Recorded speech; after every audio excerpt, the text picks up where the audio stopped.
this point, we've learned how to tune notes that harmonize the most clearly with the drones, those of the A arpeggio. Tuning other notes on the chanter, low G, B, D, F, and high G, is a bit different. Moving the reed up or down in the reed seat will affect these notes, but we've already done this to put the A arpeggio notes into tune. And if we move the reed any more, we'll upset this balance. To tune low G, B, D, F, and high G, we're going to start by listening to the quality of these notes and adjust the pitch with tape if necessary. We're going to be making more subjective calls than before, and in order to do this, it's important that our ears get trained to what these notes sound like when they're in tune. You can train your ears by listening to recordings or recitals of good pipers, or by listening to other pipers in your area or in your band who play nicely in tune. Trial and error is the best learning tool. So keep trying different things with your tuning to see what sounds best. Right now, let's briefly listen to how some of these other notes sound when they're in tune. They can be grouped into other arpeggios, as you will hear in this example.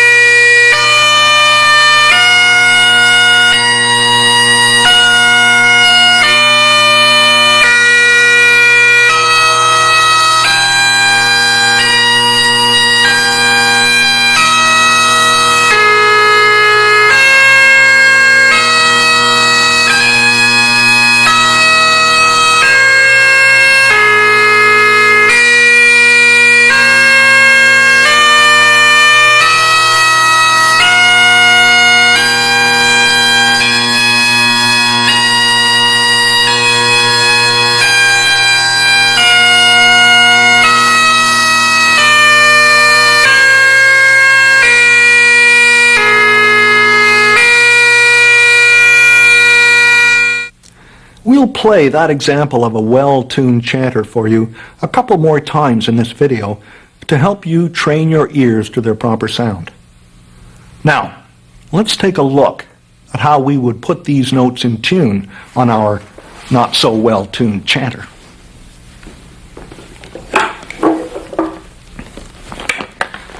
Let's listen carefully to the blend of these notes with the drone sound. We'll have much better results if we use more than one drone. You could still use one drone, but the bass and one tenor make a good backdrop against which to tune the rest of your chanter. We'll start with F, one of the most finicky notes on the Highland Bagpipe Chanter, and a note which very frequently requires tape to be correctly in tune. I've already tuned my bass and tenor to low A. I'll play low A, then I'll play E, then F. This is very important. We can't tune F properly just by listening to F. We're listening to its quality, but we're also listening to its relationship to the notes around it, particularly E. We play low A first to make sure our drones are in tune, then E, then F, maybe moving back and forth between these two notes, like this.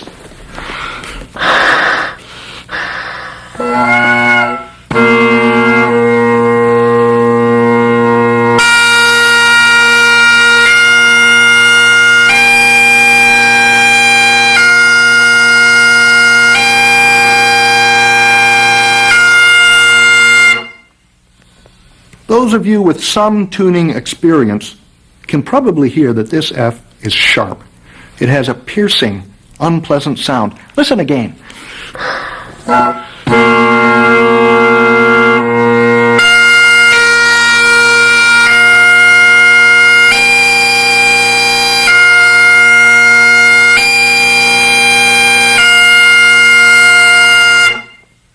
I'm going to put a piece of tape across the top of that F hole, and we'll listen again.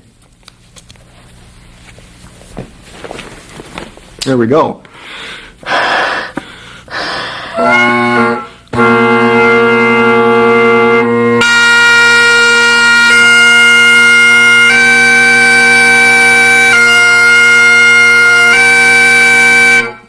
Well, now that note sounds choked and dull. I think I used too much tape and it's flat. Listen again.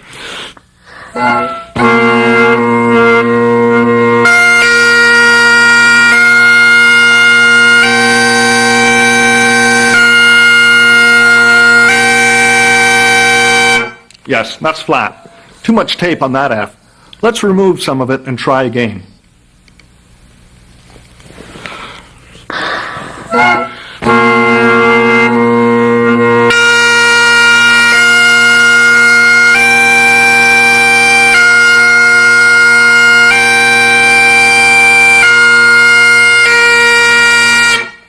To my ear, that is very, very slightly sharp. Let's put a little bit of that tape back on and try once more.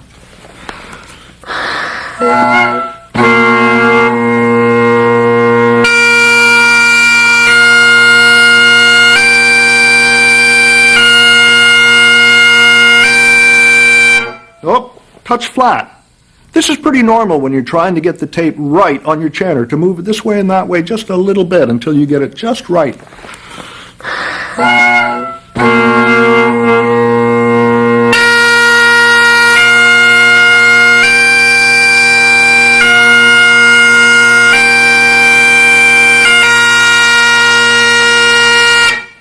That's better.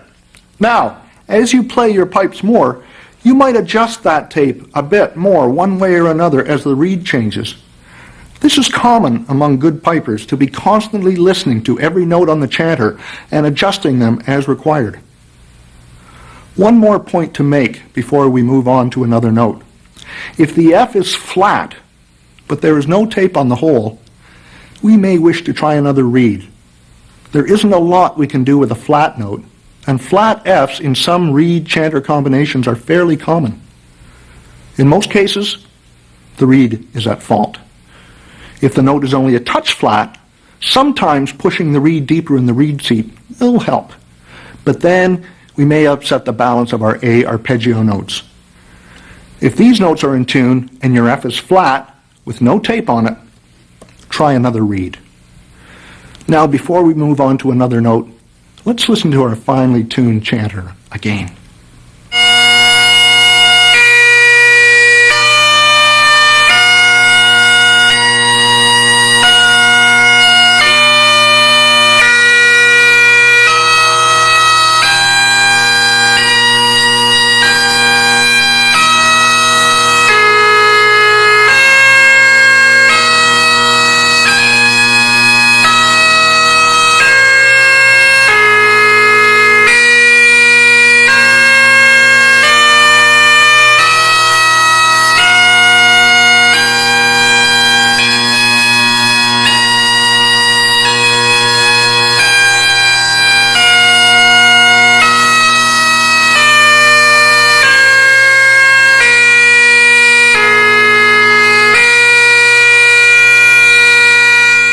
We've just tuned our F.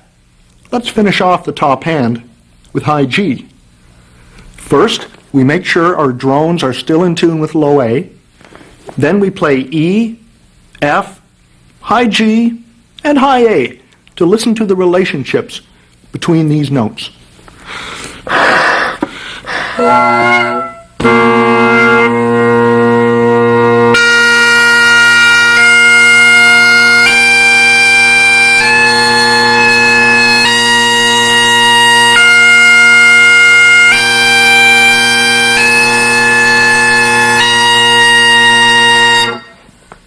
To my ear, that high G is very piercing and shrill, and it doesn't sound very good.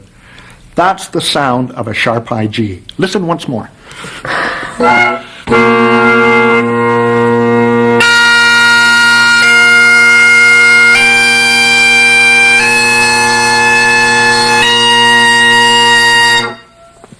We'll put a piece of tape across the top of that note, and we'll try it again.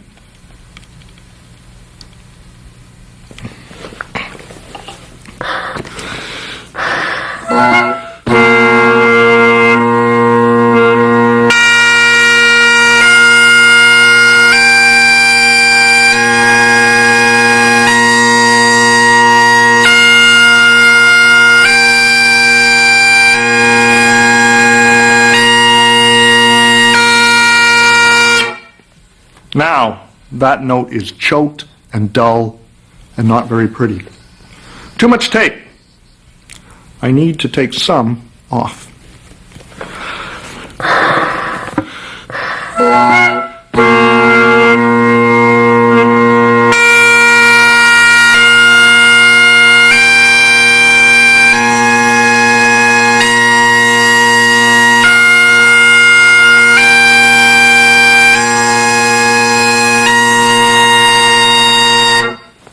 That's got it. Let's hear that whole top hand now.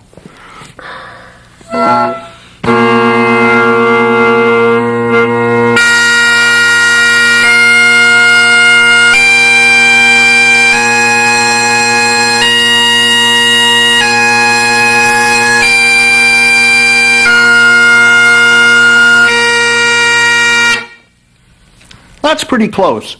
These notes may not be 100% perfect, but I can start my practice session now, and I may adjust those notes a bit more as I go along. Now, let's move on to D. D is a little more reliable than F and high G, but it too can be a problem. Let's listen.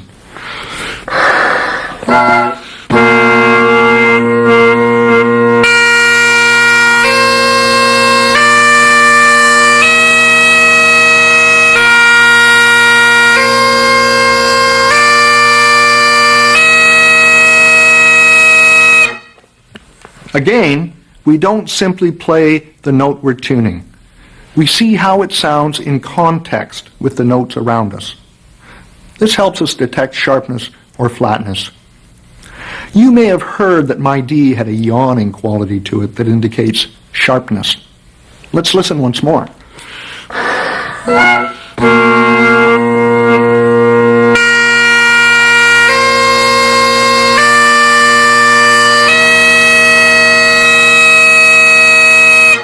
Again, let's add some tape.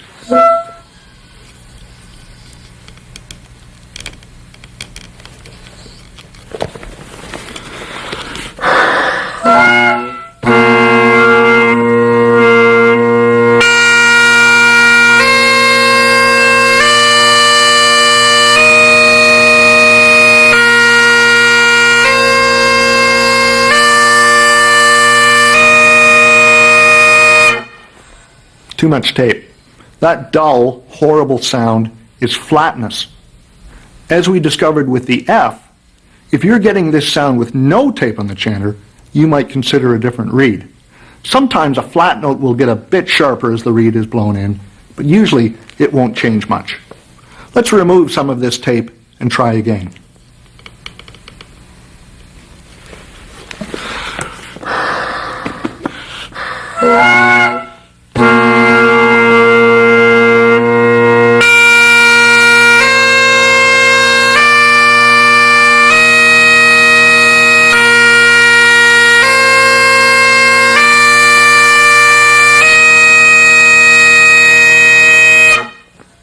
There. Now I think our D is in tune. Let's listen to the whole chanter now.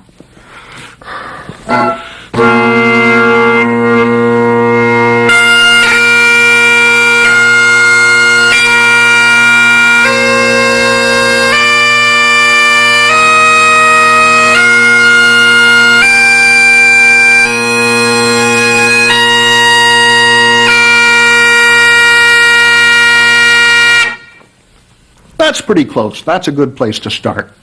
Again, we made sure that the drones were in tune with low A first, and they were.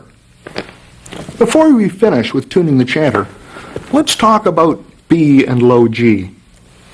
These two notes are pitched one whole tone away from the pitch of the drones.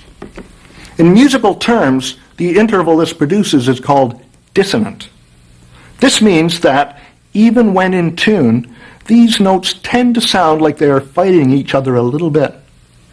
Because of this, they have a slightly wider tuning margin than other notes. These two notes are fairly reliable on most chanters and usually don't need any special attention, partly because the ear accepts them even if they are not perfectly in tune.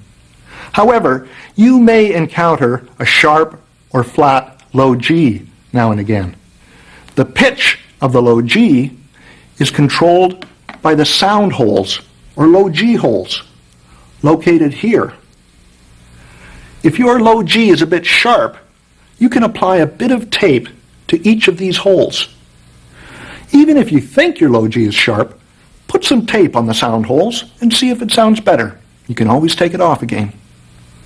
Now, let's listen to our finely tuned chanter again, just to get more accustomed to the sound.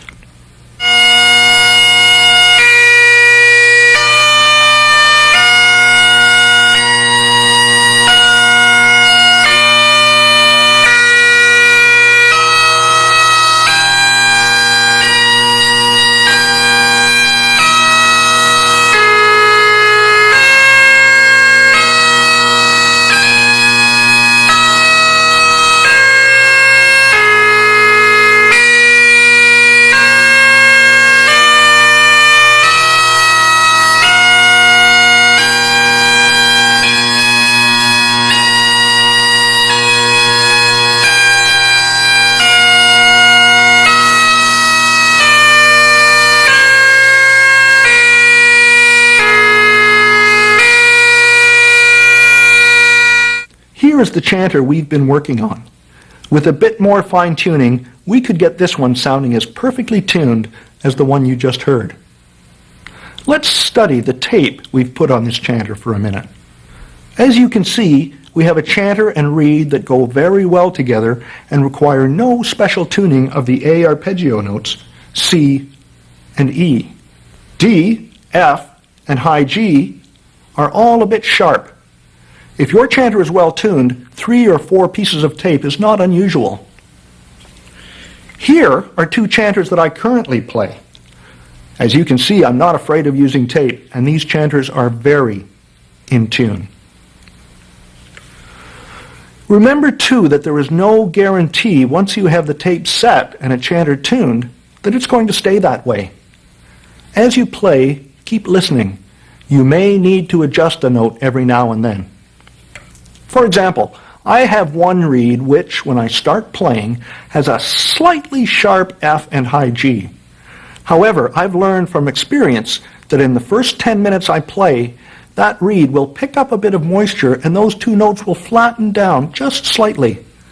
I've learned that if I don't touch them for 10 minutes, those notes will soon come right into tune. Eventually, if you keep listening, you'll learn the characteristics of your reed. Now we've explored the basics of tuning the chanter. There's much to practice and experiment with, and it's important that you work with these techniques if you are to get better at them. Same as you would practice doublings to make them better. One thing we haven't addressed yet is how you might manipulate reed blades to alter their tuning. We'll touch on that later in the workshop section.